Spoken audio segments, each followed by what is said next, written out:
ठीक है। हम लोग प्रीवियस क्लास में पढ़े थे characteristics of electric field line, जिसका 4 पॉइंट हम लोग पढ़े थे, लेकिन वीडियो लंबा होने की वजह से हम लोग और जो 4 लाइन था, वो 4 पॉइंट था, उसको हम लोग छोड़ दिए थे। तो आज वो 4 पॉइंट भी हम लोग पूरा क्लियर करेंगे और उसके बाद हम लोग इलेक्ट्रिक डायपोल शुरू करेंगे। तो हमारा जो 5वां पॉइंट था, 5वां पॉइंट इसमें जो characteristics of electric field lines में है कि electric field lines are always at right angles to the surface. Right angles to the surface कहने का मतलब है कि जैसे यदि ये हमारा कोई पॉजिटिव चार्ज है, चार्ज हमेशा ऐसा ही निकले, मतलब ये जो एंगल है, यदि ये इस तरह से भी निकल रहा है तो ये जो एंगल है वो 90 डिग्री होना चाहिए हमारा। ये इस तरह से नहीं निकलेगा कभी भी। ये ऑलवेज जो है, ये इन दोनों के बीच का एंगल जो है वो 90 डिग्री होना चाहिए। मतलब इलेक्ट्रिक फील्ड लाइंस का इस सरफेस के साथ एंगल जो है वो 90 डिग्री होगा, तभी ये मान्य होगा। कभी कभी ये प्रूफ में भी पूछ देता है, तो चलिए इसको थोड़ा सा हम लोग देख लेते हैं डिटेल में। जैसे मान लिया जाए कि ये कोई पॉजिटिव चार्ज है और इस पॉइंट पे हम लोग लेते हैं, हम लोग ये मान लेते हैं कि ये 90 डिग्री से नहीं पास करता है, तो कहीं ना कहीं इधर से पास करता है। ये इस तरह से मान लिया जाए पास कर रहा है और इसके साथ जो है वो एंगल बना रहा है थीटा। ठीक है। तो हम लोग जानते हैं कि इलेक्ट्रिक फील्ड जो है वो एक वेक्टर क्वांटिटी है और वेक्टर क्वांटिटी को हम लोग कंपोनेंट में तोड़ सकते हैं।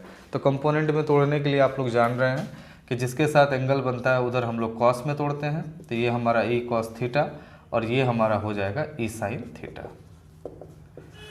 अब हम लोग देख रहे हैं कि इलेक्ट्रिक फील्ड का यहाँ पे 2 कंपोनेंट है। तो 2 कंपोनेंट है, तो दोनों ही कंपोनेंट और जिस डायरेक्शन में इलेक्ट्रिक फील्ड होता है उस डायरेक्शन में निश्चित रूप से फोर्स लगता है, क्योंकि हम लोग फार्मूला जानते हैं F = Q × E।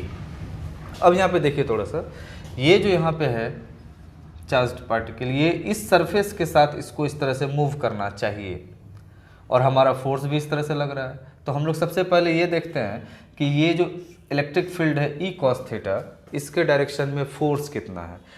तो यदि इसके डायरेक्शन में फोर्स होगा, यदि कोई भी फोर्स होगा किसी भी मैग्नीट्यूड का, तो वो निश्चित रूप से इस पार्टिकल को लेके आगे की तरफ बढ़ना चाहेगा। हम लोग देखते हैं ऐसा होता है या नहीं होता है। तो हम लोग लिखते हैं सबसे पहले force in the direction of electric field E cos theta is F = इसी फॉर्मूला से लिखेंगे हम लोग F = Q × E। तो Q इंटू यहाँ पे E के जगह क्या लिखेंगे, ई कॉस थीटा, क्योंकि इस डायरेक्शन में इलेक्ट्रिक फील्ड का कौन सा कंपोनेंट जा रहा है, तो ई कॉस थीटा। तो F = हम लोग लिख सकते हैं QE cos थीटा। इतना अमाउंट का फोर्स यहाँ पे लग रहा है। ये फोर्स जब इस पे लग रहा है तो निश्चित रूप से इस पार्टिकल को लेके इस डायरेक्शन में चले जाना चाहिए, फोर्स के डायरेक्शन में। लेकिन ऐसा नहीं होता है क्योंकि चार्ज हमारा क्या है, स्टेशनरी है। क्योंकि हम लोग इलेक्ट्रोस्टेट में हम लोग ये पढ़ते हैं कि चार्ज हमारा क्या है, स्टेशनरी है। Therefore this force should be 0। और ये यदि फोर्स हमारा 0 होगा तो हम लोग यहाँ पे लिख सकते हैं QE cos थीटा = 0। तो यहाँ से cos थीटा = ये हमारा उधर जाएगा तो ये भी 0। तो cos theta = cos 90 degree, theta = 90 degree. ये प्रूव्ड करना था हमको कि जब भी इलेक्ट्रिक फील्ड लाइन सरफेस से निकलेगा तो वो सरफेस पे निश्चित रूप से परपेंडिकुलर होगा। तो this theta must be 90 degree, जो यहाँ पे इस इक्वेशन के लास्ट में हम लोग प्रूफ कर रहे हैं। ये जनरली कभी कभी प्रूफ पूछा जाता है, ऐसे आप लोग को पता होना चाहिए था, इसलिए बता दिया गया है। ठीक है, ये हुआ हमारा 5वां पॉइंट। 6ठा पॉइंट जो होता है कि आखिर ये दिमाग में आया कि number of electric field line से निकलता कितना है किसी भी चार्ज से। हम लोग ये बोलते हैं इलेक्ट्रिक फील्ड लाइन से निकलता है, इलेक्ट्रिक फील्ड लाइन चार्ज में से निकलता है, कितना निकलता है, क्वांटिटी कितना होगा। तो ये क्वांटिटी भी बाद में पता चला कि number of lines assume to be linked with a unit charge are. एक यूनिट चार्ज से जो हमारा पॉइंट निकलता है, इलेक्ट्रिक फील्ड लाइन्स जो निकलता है वो 1/ε0। तो ε0 का वैल्यू जो हम लोग जानते हैं 8.85 × 10⁻12। तो यहाँ से हम लोग देख सकते हैं जब ये 10⁻−12 ऊपर जाएगा तो ये हो जाएगा 10⁻12/8.85। अब आप एज्यूम कीजिए कि एक यूनिट पॉजिटिव चार्ज से या यूनिट नेगेटिव चार्ज से कितना ज़्यादा इलेक्ट्रिक फील्ड हमारा निकलता है। चूँकि ये देखिए यहाँ पे 10⁻12 है, तो 10⁻12 is a very very large quantity. तो एक यूनिट पॉजिटिव चार्ज से हमारा कितना ज़्यादा फील्ड लाइंस निकल सकता है, ये हम लोग एज्यूम कर सकते हैं। ये हम लोग इस इक्वेशन से हम लोग देख सकते हैं। अब यहाँ पे देखते हैं, ये हमारा छठा पॉइंट था जो कि यहाँ तक समझ चुके हैं हम लोग। सातवां पॉइंट देखिए, बहुत ही अच्छा बेसिक समझने वाला सातवां पॉइंट है। हम लोग जानते हैं कि पॉजिटिव और नेगेटिव चार्जेस के बीच में अट्रैक्शन होता है। अब आइए इसको प्रूव करके हम लोग देखें थोड़ा सा। कहा गया है कि lines behave like stressed string. Stressed मतलब होता है खिंचा हुआ होना, तना हुआ होना। Trying to decrease their length, this explains force of attraction between positive and negative charges. अब थोड़ा सा यहाँ पे इसको समझते हैं हम लोग। जैसे घर में आप लोग देखते होंगे, ये मान लिया जाए कि दो, यदि हम लोग एक बांस का कुछ रखे हुए हैं, इसके बीच में हम लोग इस तरह से रस्सी लगाए हुए हैं। जब तक इस पर कुछ नहीं डाला जाता है, ये रस्सी बिल्कुल नॉर्मल अवस्था में रहता है। जैसे ही हम इस पर कुछ कपड़ा वगैरह डाल देते हैं तो ये जो पोर्शन है ये झुक जाता है, और ये जो पोर्शन है यहाँ से यहाँ तक, ये जो है जहाँ पे ये सपोर्ट ले रहा है, ये बिल्कुल जो है तना हुआ रहता है। तना हुआ रहता है मतलब ये जो है जिसको हम लोग बोलते हैं स्ट्रेस्ड मतलब बिल्कुल ही खींचा हुआ होना। ये चाहता है, ये जो पोर्शन है ये चाहता है इसको अपनी तरफ खींच ले, और ये जो पोर्शन है इसको चाहता है अपनी तरफ खींच ले। इसी को हम लोग बोलते हैं स्ट्रेस्ड स्ट्रिंग। और इस खींचने के क्रम में ये दोनों ही ये कोशिश करेगा कि अपनी अपनी लेंथ को क्या करे, ये डिक्रीज करे। और यहाँ पे पॉजिटिव और नेगेटिव चार्जेस के बीच जो अट्रैक्शन होता है वो भी यही चीज़ शो करता है कि ये जो पॉजिटिव चार्ज है, हम लोग जानते हैं इलेक्ट्रिक फील्ड का डायरेक्शन किधर होता है, पॉजिटिव से लेकर नेगेटिव। तो ये जो डायरेक्शन दिया गया है, ये डायरेक्शन ऑफ इलेक्ट्रिक फील्ड दिया गया है। और हम लोग जानते हैं कि पॉजिटिव चार्ज पे जो फोर्स लगता है वो इलेक्ट्रिक फील्ड के डायरेक्शन में लगता है। इसका मतलब ये पॉजिटिव चार्ज इधर की तरफ जाएगा, और निगेटिव चार्ज पे जो फोर्स लगता है वो इलेक्ट्रिक फील्ड के अपोजिट डायरेक्शन में लगता है। तो ये निगेटिव चार्ज इधर की तरफ आएगा, मतलब ये चार्ज थोड़ा इधर जाएगा, ये चार्ज थोड़ा इधर जाएगा। तब हम लोग देख सकते हैं कि पहले जहाँ दोनों के बीच इतना ज़्यादा डिस्टेंस था, अब हमारा डिस्टेंस जो है वो घट गया है। यही ओरिजिनल फेनोमेना होता है।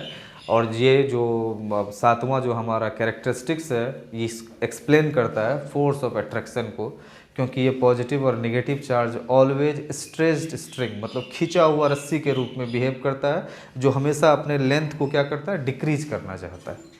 ठीक है, ये सातवां पॉइंट हुआ।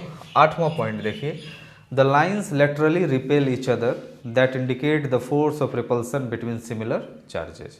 अब हम लोग जानते हैं कि सिमिलर चार्जेस के बीच में रिपल्सन होता है, मतलब यदि दो पॉजिटिव चार्ज है तो वो एक दूसरे को रिपेल करेगा, दो नेगेटिव चार्ज है तो वो भी एक दूसरे को रिपेल करेगा। जब तक पॉजिटिव नेगेटिव नहीं होगा तब तक वो अट्रैक्ट नहीं करेगा। तो अब हम लोग इसको देखते हैं। जैसे ये पॉजिटिव चार्ज है, यदि सिंगल एक पॉजिटिव चार्ज है तो ये इस तरह से यहाँ पे मान लिया इलेक्ट्रिक फील्ड जाएगा, इस तरह से निकलेगा, इस तरह से निकलेगा, इस तरह से निकलेगा, मतलब कोई रुकावट नहीं है इस पर, कहीं से भी कोई रुकावट नहीं है। ये जिस तरह से निकलना चाहे उस तरह से निकलेगा। लेकिन थोड़ा सा एज्यूम कीजिए, यदि एक पॉजिटिव चार्ज यहाँ भी रहे तो क्या होगा।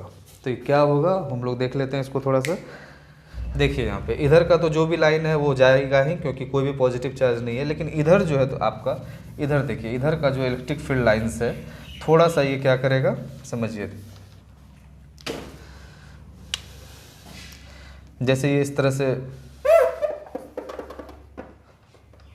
ये जैसे इस तरह से यहाँ पे यहाँ तक आएगा, यहाँ के बाद आगे नहीं जाके ये इस तरह से मुड़ जाएगा, क्योंकि इसका जो इफेक्ट होगा वो इसको इधर की तरफ रिपेल करेगा, क्योंकि इसका अपना भी इलेक्ट्रिक फील्ड लाइंस निकलेगा। तो इलेक्ट्रिक फील्ड लाइंस जो इसका निकलेगा वो क्या करेगा, इस तरह से इसको इधर की तरफ धकेलेगा, और ये वाला इसको इधर की तरफ धकेलेगा, जो कि शो करता है कि दो सेम चार्जेस के बीच में क्या होता है, हमारा रिपल्सन। इसी तरह से हम लोग यहाँ भी देख सकते हैं, यदि ये पॉजिटिव चार्ज नहीं होता तो ये लाइन सीधा उधर की तरफ जाता, यदि ये पॉजिटिव चार्ज नहीं आता तो ये लाइन हमेशा इधर की तरफ आता। लेकिन चूंकि ये भी इस पे रिपेल कर रहा है, ये भी इसको रिपेल कर रहा है, तो इस तरह से हमारा जो है इलेक्ट्रिक फील्ड लाइंस बनेगा जब हमारा दो पॉजिटिव चार्ज होगा। और ये फेनोमेना शो करता है, ये जो हम लोग देख रहे हैं कि ये इधर की तरफ आ रहा है, वो उधर की तरफ जा रहा है, ये फेनोमेना हमारा शो करता है कि पॉजिटिव चार्जेस के बीच में रिपल्सन होता है, मतलब सिमिलर चार्जेस के बीच में रिपल्सन होता है। यदि दोनों निगेटिव भी होता तो भी रिपल्सन होता। ठीक है, ये हमारा characteristics of electric field lines का 8वां पॉइंट था, जिसको हम लोग डिस्कस कर लिए। आप लोग इसका नोट्स बनाइए, पढ़िए, समझिए। नहीं समझ में आता है तो फिर से कॉल करके बात जरूर निश्चित रूप से कीजिए, कहीं पे कोई प्रॉब्लम होता है तो उसको मैसेज कीजिए। ठीक, हमारा नेक्स्ट टॉपिक है इलेक्ट्रिक डायपोल। ये electric field lines, characteristics of electric field lines के बाद जो हमारा टॉपिक है वो है इलेक्ट्रिक डायपोल। अब हम लोग समझते हैं इलेक्ट्रिक डायपोल होता क्या है। जैसे मान लिया जाए ये एक मार्कर है, हम लोग एक एंड पे एक नेगेटिव चार्ज को रखें, एक एंड पे एक पॉजिटिव चार्ज को रखें, तो इक्वल अमाउंट का होना चाहिए दोनों ही चार्ज, और दोनों के बीच में ये क्या है, हमारा एक फाइनाइट डिस्टेंस है। ठीक है, तो ये हमारा क्या बनाएगा, एक इलेक्ट्रिक डायपोल। मतलब यहाँ पे लिखा हुआ भी है, two equal and opposite point charges, two equal मतलब समान and point charges have of certain distance between them, finite distance between them, they will form a dipole, है ना। जैसे यहाँ पे देखते हैं हम लोग, two equal and opposite point charges attached at a fixed distance is called electric dipole. अब इलेक्ट्रिक डायपोल भी हमारे पास दो तरह का होता है, एक होता है पोलर डायपोल और एक होता है नॉन पोलर डायपोल, जिसको हम लोग पोलर मोलिकुल्स भी बोलते हैं, नॉन पोलर मोलिकुल्स भी बोलते हैं।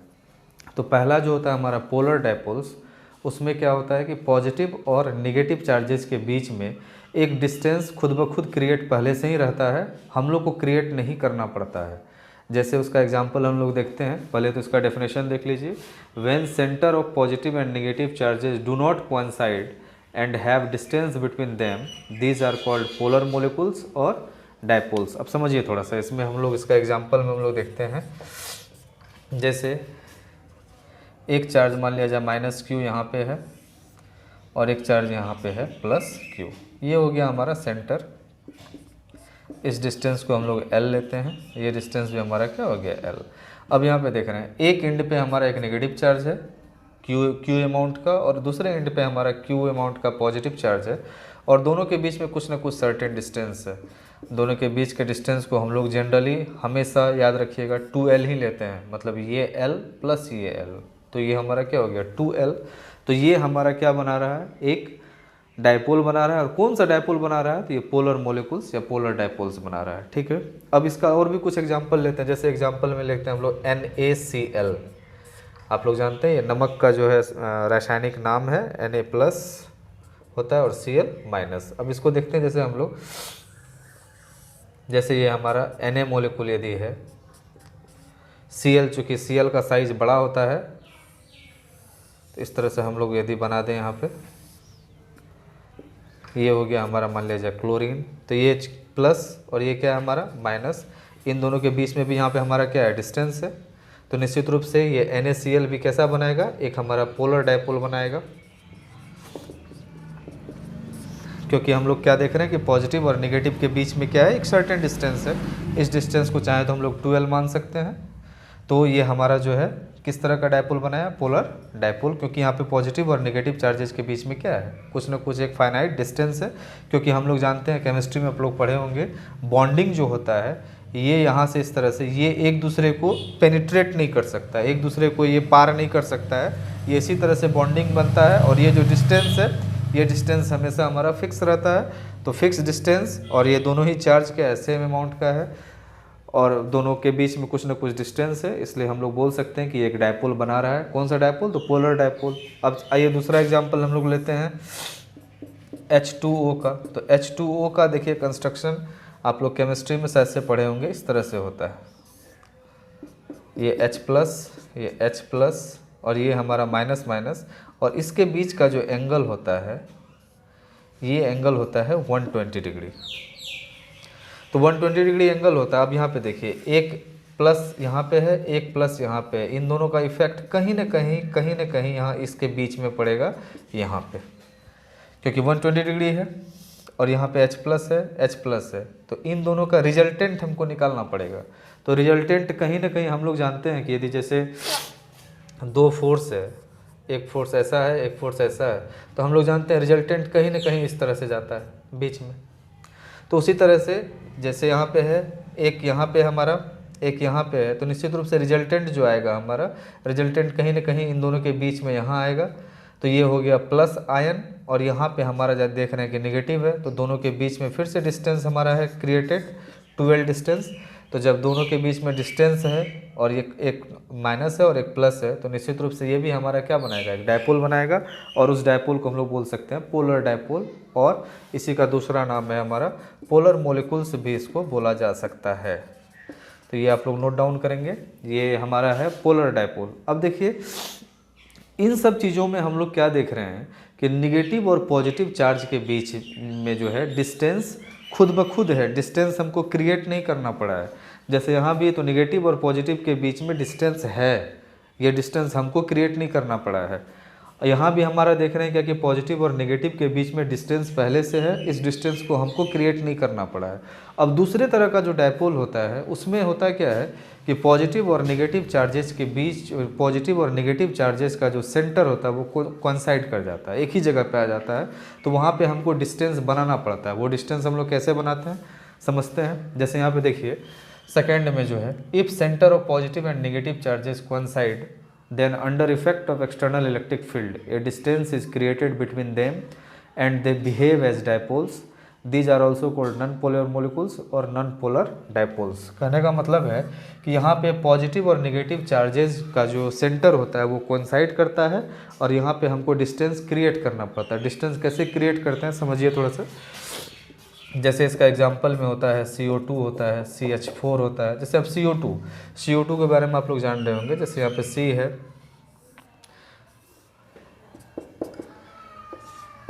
इसका जो केमिकल जो हमारा स्ट्रक्चर होता है वो ऐसा होता है CO2 का। तो अब यहाँ पे देखिए एक नेगेटिव यहाँ, एक नेगेटिव यहाँ, इसका रिजल्टेंट कहीं ना कहीं आपका कहाँ आएगा, यहाँ पे। तो यहीं पे नेगेटिव भी है, यहीं पे पॉजिटिव भी है। तो दोनों ही हमारा क्या हो गया, कोइंसाइड कर गया। तो दोनों जब कोइंसाइड कर गया मतलब एक ही जगह आ गया, तो क्या ये एक डायपोल बनाएगा? तो फिलहाल ये कोई डायपोल अभी नहीं बनाएगा, क्योंकि पॉजिटिव और नेगेटिव चार्ज है लेकिन दोनों के बीच में कोई डिस्टेंस नहीं है। तो हम लोग को डिस्टेंस क्रिएट करना पड़ता है। वो कैसे क्रिएट करते हैं समझिए। इस मॉलिक्यूल्स के अलोंग हम लोग क्या करते हैं ना, एक इलेक्ट्रिक फील्ड लगा देते हैं।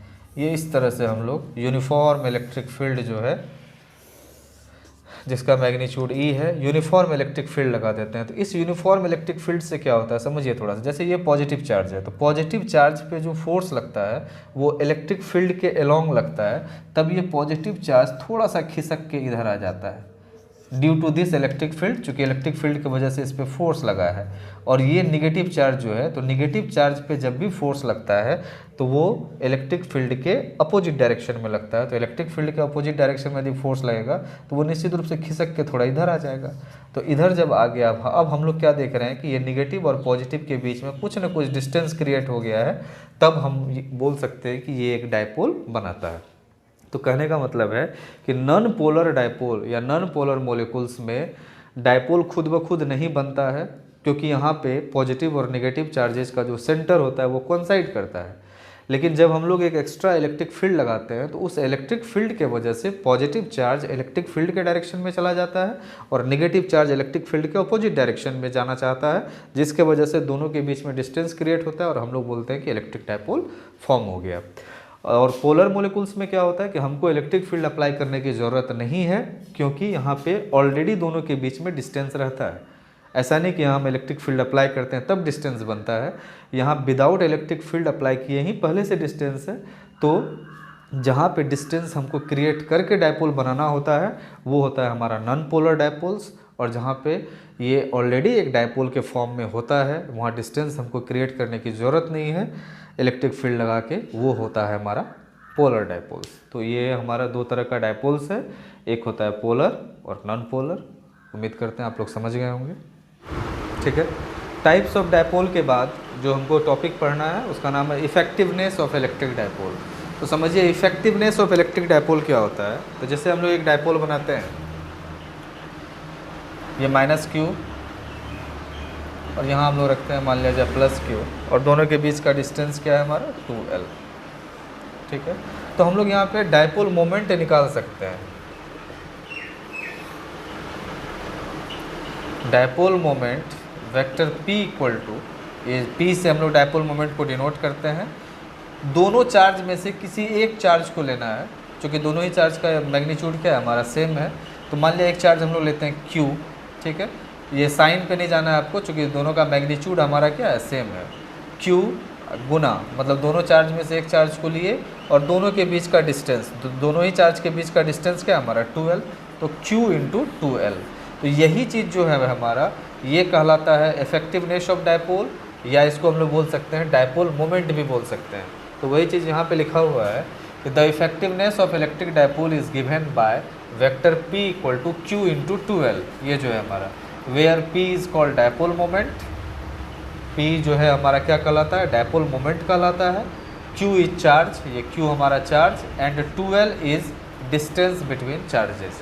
अब देखिए थोड़ा सा, ये जो डायपोल मोमेंट होता है,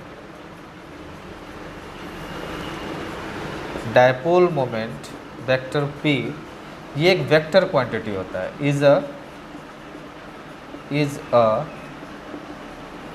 वेक्टर क्वांटिटी। तो हम लोग जानते हैं कि वेक्टर क्वांटिटी यदि है तो इसका मैग्नीट्यूड भी होगा और डायरेक्शन भी होगा। तो मैग्नीट्यूड तो हमको पता चल गया Q इंटू 2L, लेकिन इसका डायरेक्शन क्या होता है? तो डायरेक्शन हमेशा याद रखिएगा, इट्स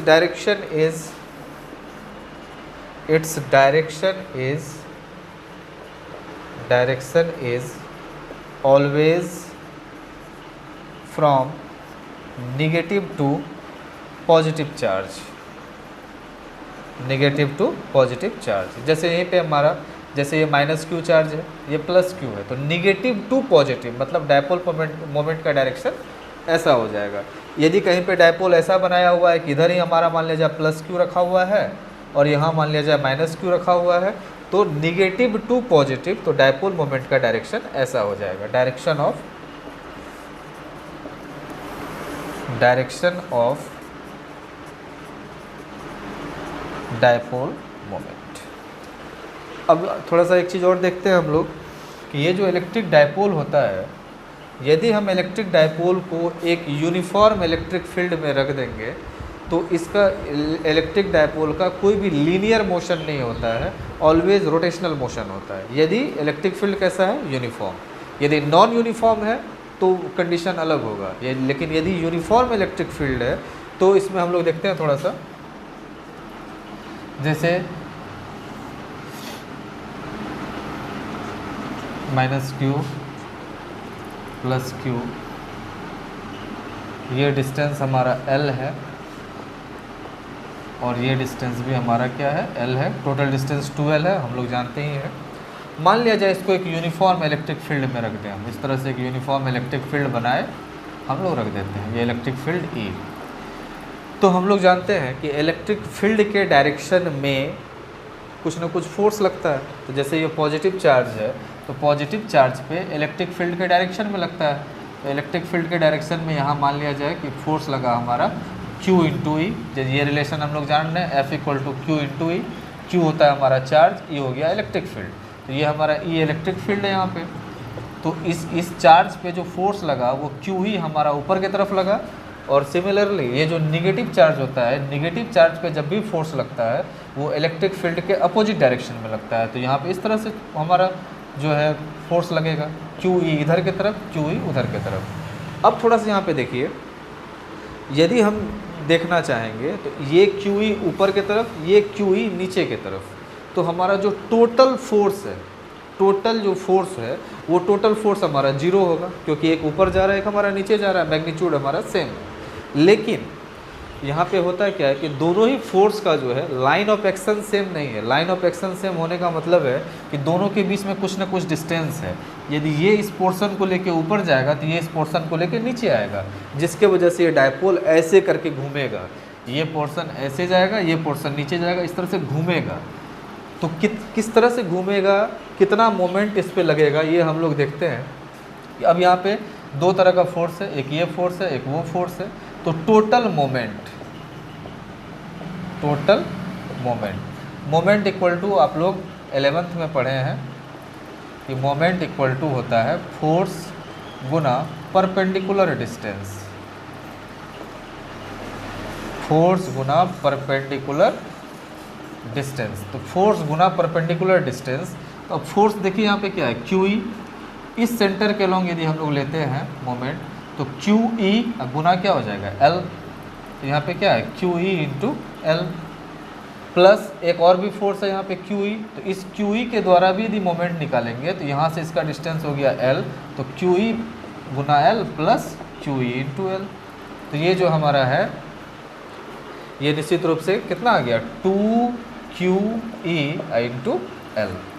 तो 2 क्यू ई इंटू एल ये हमारा हो गया टोटल मोमेंट, जिस मोमेंट की वजह से ये डायपोल हमारा घूमेगा। ठीक है, अब यहाँ पे हम लोग एक चीज़ और देखते हैं, आप लोग इससे पहले भी पढ़े होंगे टॉर्क। टॉर्क इक्वल टू क्या होता है? टॉर्क इक्वल टू होता है फोर्स गुना परपेंडिकुलर डिस्टेंस। तो वही चीज़ यहाँ पे भी लग रहा है। तो टॉर्क का जो केस है वो हम लोग नेक्स्ट क्लास में पढ़ लेंगे। फिलहाल ये याद रखिएगा कि डायपोल को यदि एक यूनिफॉर्म इलेक्ट्रिक फील्ड में रखा जाता है तो उस पर सिर्फ और सिर्फ वो डायपोल जो है रोटेट कर सकता है, डायपोल पे कभी भी लीनियर मोशन नहीं होगा। ठीक है, अब एक चीज़ और यहाँ पे हम लोग देखना चाह रहे हैं, कंडीशन थोड़ा सा देखना चाह रहे हैं। कल हम लोग ये डायपोल को लेके हम लोग जो है 3 तरह का इलेक्ट्रिक फील्ड निकालेंगे। अब कौन कौन सा कैसे होता है, पोजीशन क्या होता है वो समझिए। जैसे ये डायपोल है हमारा -q + q, ये सेंटर हो गया, दोनों के बीच का डिस्टेंस मान लिया हो गया 2l।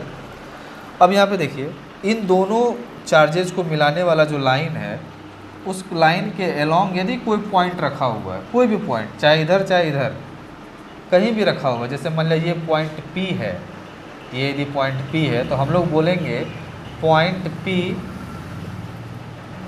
Is in axial position of dipole,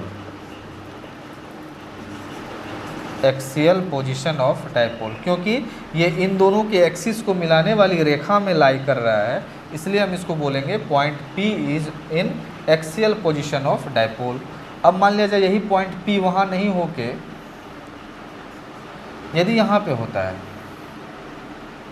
यदि यहाँ पे होता है तब हम लोग इसको बोलेंगे, और ये जो P है वो है हमारा परपेंडिकुलर बाइसेक्टर पे। अभी जो ये P है वो किस पे हमारा परपेंडिकुलर बाइसेक्टर पे, क्योंकि हम लोग देख रहे हैं कि Q और Q ये इसको बाइसेक्ट किया है। तो हम लोग यहाँ पे इसको ले सकते हैं, इसको जो हम लोग बोलते हैं, क्या बोलते हैं वो समझिए कि point P is in equatorial position, equatorial position of dipole. ठीक है, यदि पॉइंट P इन दोनों के एक्सिस को मिलाने वाली रेखा में आता है तो हम उसको बोलेंगे कि वो पॉइंट P जो है वो एक्सियल पोजीशन पे है। यदि पॉइंट P दोनों के परपेंडिकुलर बाइसेक्टर वाले लाइन पे रखा हुआ है तो हम लोग बोलेंगे पॉइंट P कहाँ है? इक्वेटोरियल पोजीशन ऑफ डायपोल पे है। तो कहना ये है, क्या ये पॉइंट जो है या तो यहाँ रह सकता है या यहाँ रह सकता है या कहीं भी रह सकता है? तो स्टूडेंट्स ये पॉइंट कहीं भी रह सकता है, कहीं भी रह सकता है। इन दोनों पोजीशन को छोड़कर, इन दोनों पोजीशन को छोड़कर यदि कहीं भी रहता है, यहाँ पे रहता है, चाहे यहाँ पे रहता है, कहीं भी रहता है, तो हम लोग इसको बोलेंगे, ये जो पॉइंट P है इसको हम लोग बोलेंगे जनरल लोकेशन। क्या बोलेंगे? General location. इसका कोई पर्टिकुलर नाम नहीं है, ये जनरल लोकेशन मतलब कहीं भी रह सकता है। ये भी पॉइंट है तो ये भी पॉइंट क्या कहलाएगा हमारा? ये पॉइंट कहलाएगा जनरल लोकेशन। मतलब ना, जनरल लोकेशन का मतलब हो गया कि ना ही ये पॉइंट एक्सियल पोजीशन पे है, ना ही ये इक्वेटोरियल पोजीशन पे है, ये पॉइंट कहीं भी लाई कर सकता है।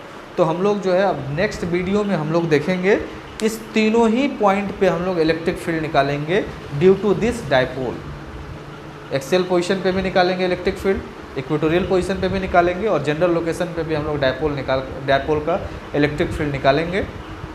चूँकि वीडियो लंबा होता जा रहा है इसलिए ये चीज़ हम लोग अब नेक्स्ट क्लास में करेंगे। Thank you.